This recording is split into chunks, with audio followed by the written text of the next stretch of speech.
So hello guys, कैसे हो आप लोग। आई होप आप लोग बहुत ही ज्यादा अच्छे होंगे। तो गाइस, ये है हमारी बेसिक इंग्लिश ग्रामर सीरीज का डे 5। इससे पहले हमने डे 1, डे 2, डे 3 और डे 4 सभी का सभी कवर कर लिया है। तो मेरी आपसे एक रिक्वेस्ट है, अगर आपने वो सभी वीडियोस नहीं देखे हैं तो उनका लिंक मैं नीचे डिस्क्रिप्शन में जाकर दे दूंगी। आप पहले उन्हें देख लीजिएगा, फिर उसके बाद आप डे 5 देखिएगा, क्योंकि बेसिक इंग्लिश ग्रामर सीरीज की एक शुरुआत मैंने की है जिसमें मैं बिल्कुल बेसिक से इंग्लिश सिखा रही हूँ। तो अगर आपने एक भी मिस कर दिया होगा तो आपको आगे का समझ में नहीं आएगा। तो या फिर अगर आप एक बिगनर हैं या फिर ऊपर के लेवल से हैं, आप सभी के लिए इस सीरीज के सारे वीडियोस इक्वली इंपॉर्टेंट होने वाले हैं, क्योंकि इस सीरीज की वजह से आपको कुछ नया सीखने जरूर मिलने वाला है। तो गाइज, आज की इस वीडियो में आप सीखेंगे बेसिक एंड इम्पोर्टेंट वर्ड्स, जिसके साथ साथ आप सीखने वाले हैं 61 एक्शन वर्ड्स। जी गाइज, यह वीडियो में आप 61 एक्शन वर्ड यानी कि वर्ड्स एक्शन वर्ड सीखने वाले हैं, जिसमें हम बहुत सारे वर्ड्स करेंगे और वर्ड्स की ही वजह से आपको आगे जो सेंटेंसेस हम करेंगे उसमें आपको बहुत ही ज्यादा आसानी आएगी। तो गाइज, अब बिना देरी के शुरू करते हैं। और अगर आप हमारे चैनल पर नए हैं तो चैनल को सब्सक्राइब कीजिएगा और बेल आइकन को प्रेस करना मत भूलिएगा। और ये भी बताइएगा कि आपको कमेंट में बताइएगा कि आपको सबसे ज्यादा अच्छा वर्ड कौन सा लगा। तो चलिए अब हम शुरू करते हैं और सीखते हैं कुछ नया साथ में मिलकर। Let's begin. So basic English grammar series day 5, जिसमें हम सीखने वाले हैं एक्शन वर्ड्स। शुरुआत करते हैं कम से। मीन्स की यहाँ पे वर्ड लिखा है कम। कम का मतलब होता है आना। सेंटेंस है कम एंड सिट, आओ और बैठो, या फिर आप इसको ऐसे भी बोल सकते हैं आकर बैठो। कम एंड सिट, आकर बैठो या आओ और बैठो। Next is go. गो का मतलब होता है जाना। सो गो एंड कम, जाकर आओ। गो एंड कम, जाकर आओ। से का मतलब होता है कहना। से का मतलब होता है कहना। सो sentence is she is saying something, वह कुछ कह रही है। वह कुछ कह रही है। टेल। टेल का मतलब होता है बताना। टेल का मतलब होता है बताना। सेंटेंस इज टेल मी, मुझे बताओ। Next is here. हियर का मतलब होता है सुनना। तो सेंटेंस है डिड यू हियर दैट, क्या तुमने वो सुना। लेकिन यहाँ पे बहुत सारे में ऐसा होता है कि अगर आपने कोई न्यूज में आप कोई बात सुन रहे हो और ऐसी कोई बात है कि सेंटेंस है कि आपने वो न्यूज खबर सुनी, तो आप बोलोगे did you here, did you heard, HEARD वहां पे लगा देते क्योंकि वो पास्ट टेंस हो जाता है। इन सब के बारे में हम लोग हमारी आगे आने वाली वीडियोस में डिटेल में डिस्कशन करेंगे। फिलहाल आप एक बार याद रखिए कि अगर आपने कोई न्यूज से कोई पास्ट टेंस की बात सुने तो आप वहाँ पे हियर्ड यूज करेंगे, ना कि हियर यूज करेंगे। Okay, so next is talk. Talk का मतलब होता है बोलना। Sentence is she was talking, वह बोल रही थी। Next is listen. लिसन का मतलब होता है सुनना। Sentence is she was listening to songs, वह गाने सुन रही थी। ओके, अब आगे बढ़ gate.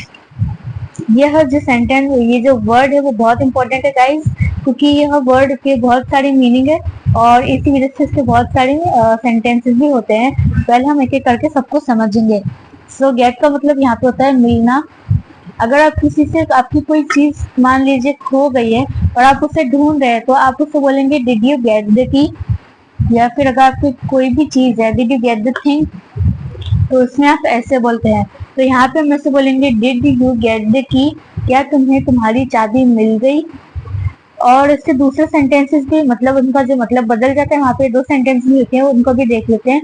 Gate your bag from there, वहां से तुम्हारा बैग लेकर आओ या वहां से तुम्हारा बैग लाओ। तो हमको इससे पता चला कि गेट का एक तो मीनिंग होता है मिलना और गेट का दूसरा मीनिंग होता है लाओ या फिर लाना। गेट का दूसरा मीनिंग होता है लाना।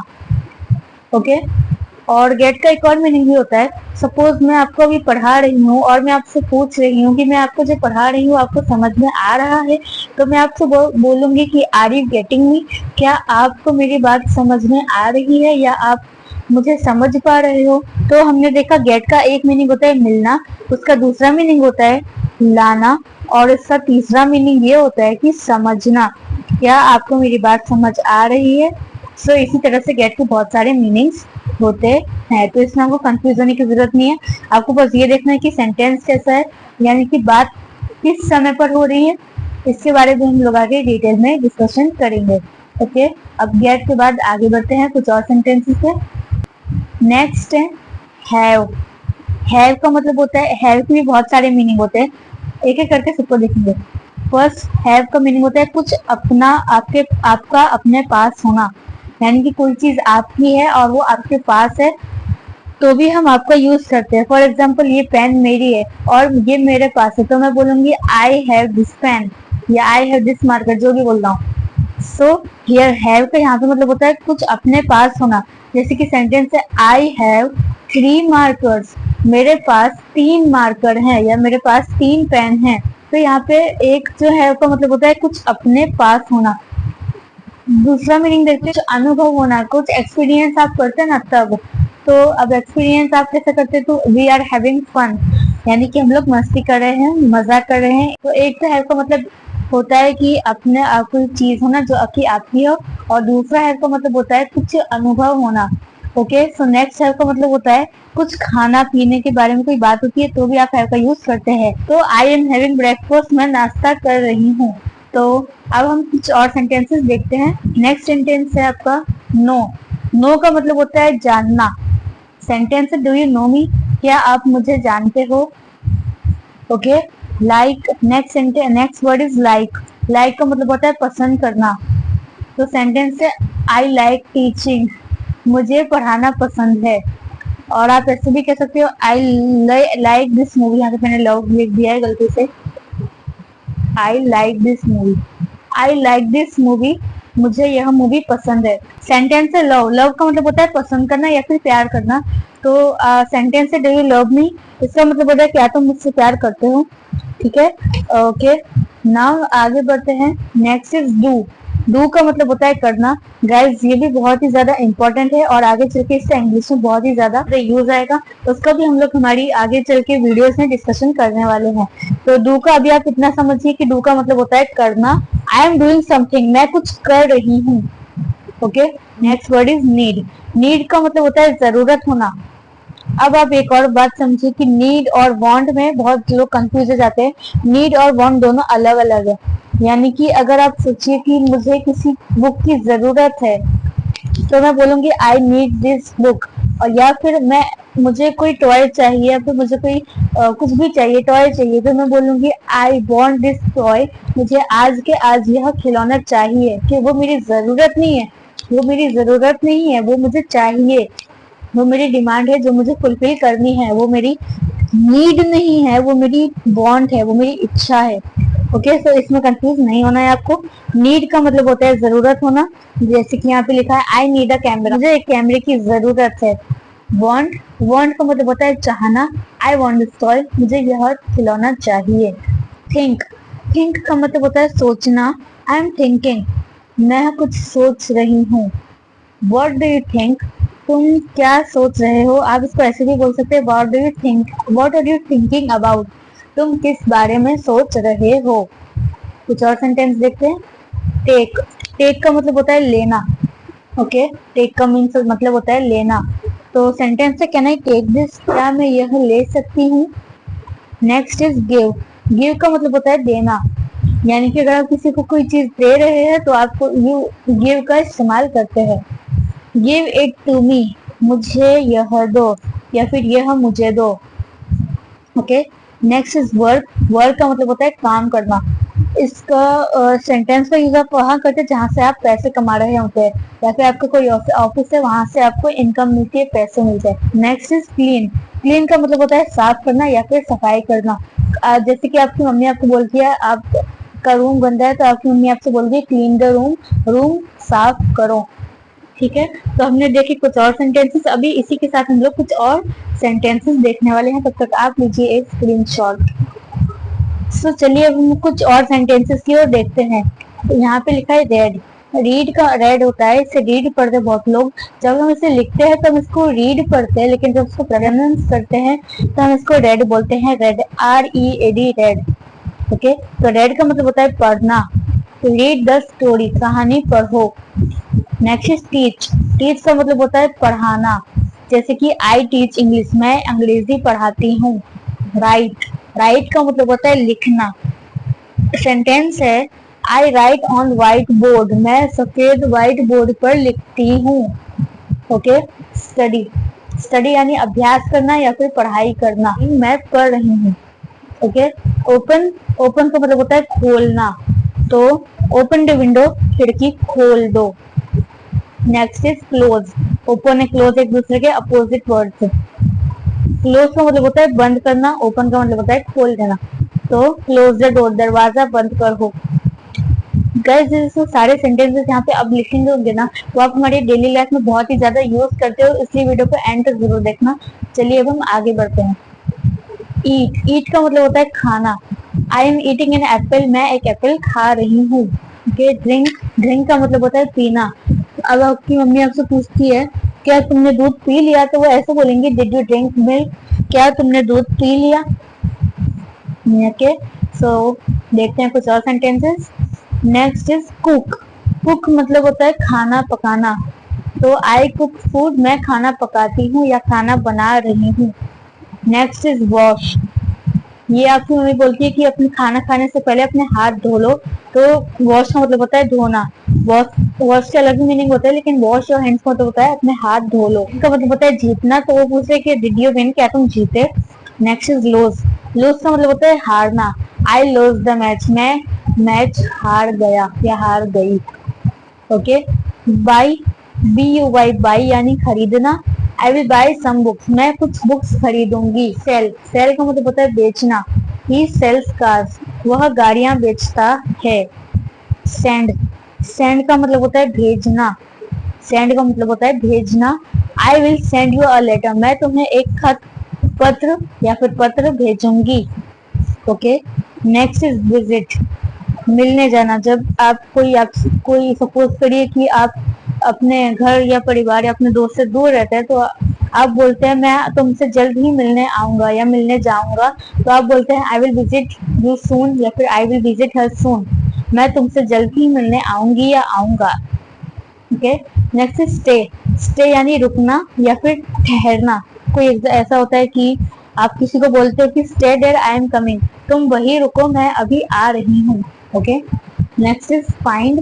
फाइंड का मतलब होता है मिल जाना, यानी कि अगर कोई चीज खो गई है तो आप ऐसे बोलोगे you will find your thing, या फिर यहाँ पर मैंने लिखा है यू विल फाइंड योर की, तुम्हें तुम्हारी चाबियां मिल जाएंगी, परेशान मत हो, डोंट वरी।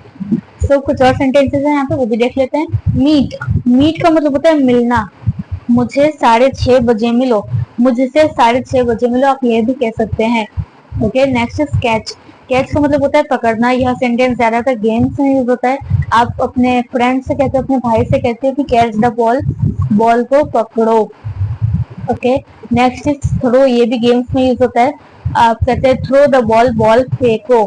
थ्रो का मतलब होता है फेंकना। नेक्स्ट है लीव। लीव का मतलब होता है छोड़ना। ही लीव्स बाय 10 PM, वह 10 बजे के बाद चला जाएगा। एक और इस तरीके से आपको बोलते हैं कि उसे वहीं छोड़ दो, तो आप बोलेंगे लीव इट देयर, उसे वहीं छोड़ दो। Okay. Next is playing. Playing का मतलब होता है खेलना। ही इज प्लेइंग क्रिकेट, वह क्रिकेट खेल रहा है।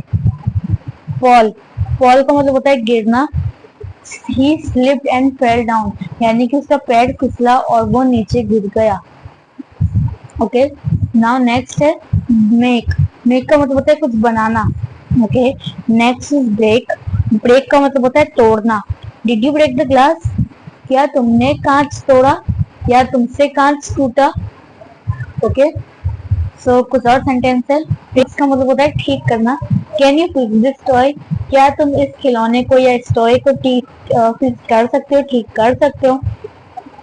लाई, लाई का मतलब होता है झूठ बोलना। डोंट लाई टू मी, मुझसे झूठ मत बोलो। अब यहाँ पे भी लाई लिखा है। आप दोनों के, दोनों की स्पेलिंग सेम है लेकिन दोनों के मतलब अलग है। जी हाँ, लाई के दो मीनिंग होते हैं, दोनों की स्पेलिंग सेम होती है लेकिन दोनों के मतलब अलग होते हैं। एक लाई का मतलब होता है झूठ बोलना और एक लाई का मतलब होता है लेटना। ओके। सो इसमें कंफ्यूज ना हो, सेंटेंस के हिसाब से आपको इसका यूज करना होता है। अगर आप किसी को बोल रहे हैं कि लेट जाओ तो आप बोलेंगे लाई डाउन। और अगर आप किसी को बोल रहे हैं कि मुझसे झूठ मत बोलो तो आप बोलेंगे डोंट लाई टू मी या never lie to me. Okay, so इसमें कंफ्यूज होने की जरूरत नहीं है। अब देखते हैं कुछ और सेंटेंस। लाफ, लाफ का मतलब होता है हंसना। डोंट लाफ एट हिम, उस पर मत हंसो। ओके, क्राई, क्राई का मतलब होता है रोना। शी इज क्राइंग, वो रो रही है। कुछ और सेंटेंस है हमारे, वो भी हम देख लेते हैं। सिंग, सिंग का मतलब होता है गाना। आई कैन सिंग, मैं गा सकती हूँ। ओके, आई कैन सिंग, मैं गा सकती हूँ। I can do it, I can do it, मैं ये कर सकती हूँ। तो ऐसे यहाँ पे लिखा नहीं था, मैंने इसे बता दिया। ओके, अब चलते हैं आगे। स्टैंड, स्टैंड का मतलब होता है खड़े होना। जब कोई बैठा है तो आप उसे बोलेंगे स्टैंड अप। अगर आपको उसे पोलाइटली बोलना है तो आप उसे बोलेंगे स्टैंड अप प्लीज, प्लीज खड़े हो जाइए। ओके ओके, अब कुछ और सेंटेंस वो भी देख लेते हैं। सिट, कोई बैठा हुआ है तो आप, खड़ा है तो आप उसे बोलेंगे बैठ जाओ। या सिट का मतलब होता है बैठना। सिट डाउन, बैठ जाओ। या फिर शी इज सिटिंग, वह बैठ रही है या फिर वह बैठी है, दोनों का एक ही मतलब होता है। अब हम लोग कुछ और सेंटेंसेस देख लेते हैं। नेक्स्ट, क्रॉल, क्रॉल का मतलब होता है जब बच्चा घुटनों के बल चलता है तो उसे अंग्रेजी में क्रॉल कहते हैं। इसका हिंदी में मतलब होता है रेंगना। बेबी कैन क्रॉल, यानी कि जो बच्चा होता है, छोटा बच्चा होता है, उससे वो रेंग सकता है। हेल्प, हेल्प का मतलब होता है मदद करना। विल यू हेल्प मी, क्या तुम मेरी मदद करोगे। विल का मतलब होता है सॉरी, हेल्प का मतलब होता है मदद करना। ब्रीथ, सांस लेना। It is hard to breathe here, यहाँ पे सांस लेना मुश्किल है। यानी कि जब सफोकेशन जैसी कंडीशन हो जाती है तब ऐसे सेंटेंसेस का यूज होता है। यहाँ पर सांस लेना मुश्किल है। It's hard to breathe here. Okay, swim, swim का मतलब होता है तैरना। तैरना, यानी कि सेंटेंस है शी इज स्विमिंग, वह तैर रही है। जब हम यहाँ पे स्विम था, जब उसमें आईएनजी लग गया तो यहाँ पे डबल एम आ गया, उसमें सिंगल एम नहीं रहा, एक एम इसमें ऐड हो गया। इसका एक रीजन है, वह रीजन ये है कि जब भी कोई कॉन्सोनेंट हो, जब भी कोई कॉन्सोनेंट हो उसके बाद वॉवेल हो, तो उसके बाद फिर से कॉन्सोनेंट हो, तो वो जो लास्ट वाला कॉन्सोनेंट होता है वो डबल ही आ जाता है। जैसे कि अगर यहाँ पे मैं एक वॉवेल और कॉन्सोनेंट की वीडियो अपलोड कर दूंगी ताकि आपको कोई कंफ्यूजन ना रहे। ए टू जेड इंग्लिश में ए, ई, आई, ओ और यू, यह सभी आपके वॉवेल्स होते हैं। और बाकी जितने भी बचे B, C, D, F, G, H, J, K, L, M, N, P, Q, R, S, T, V, W, X, Y, Z, यह सारे जितने भी बचे वो सब आपके कॉन्सोनेंट होते हैं। तो अगर पहले एक कॉन्सोनेंट आया, फिर एक वॉवल आया, फिर एक और कॉन्सोनेंट आया, तो उसके बाद जो लास्ट वाला कॉन्सोनेंट है उसका डबल हो जाएगा, यानी कि वो एक और बार आ जाएगा। ठीक है, तो आई होप यहाँ से आपको कुछ नवा सीखने को जरूर मिला होगा। इसी बात पे वीडियो को लाइक कर दीजिएगा। लास्ट सेंटेंस है हमारा, वो देख लेते हैं। ड्राई, ड्राई का मतलब होता है सुखाना। Dry your hands on a towel, अब टॉवल से अपने हाथ पोंछ लो या फिर सुखा लो। यहाँ पे हमारे जो 61 एक्शन वर्ड्स है वह पूरे होते हैं। कॉन्ग्रेचुलेशन गाइस, आपने आज की वीडियो में 61 एक्शन वर्ड सीख लिए हैं। सो इसी के साथ साथ हम आज की वीडियो को खत्म करना चाहेंगे। और मैं आप एक और बात आपको बता दूं कि अगर आपने हमारी सीरीज का डे 1, डे 2, डे 3 और डे 4 नहीं देखा है तो प्लीज उसे जाकर देख लीजिए, क्योंकि मैं नहीं चाहती आपका एक दिन का भी नुकसान हो। और अगर आप हमारे चैनल पर नए हैं तो चैनल को सब्सक्राइब जरूर कीजिएगा और बेल आइकन को प्रेस करना मत भूलिएगा। एक और बात आपको बता दूं कि जब हम लोग डे 6 स्टार्ट करेंगे तो हम उसमें आप सीखने वाले हैं 11 ग्रामर की टिप्स। और आई एम श्योर उससे आपको सीखने के बाद आपको बोलेगा यह तो मुझे पता ही नहीं था, क्योंकि 99.9% लोग वो टिप्स नहीं जानते हैं। तो आई एम श्योर वो वीडियो आपको पसंद आएगी और मैं वो वीडियो भी रोज अपलोड करूंगी, तो आपको वो भी वीडियो देखनी है। तो आपको पता कैसे चलेगा, जब आप सब्सक्राइब करेंगे तो चैनल को सब्सक्राइब करना मत भूलना और बेल आइकन को प्रेस करना। मैं मिलती हूँ आपसे डे 6 में, तब तक के लिए thank you so much for watching. Bye bye.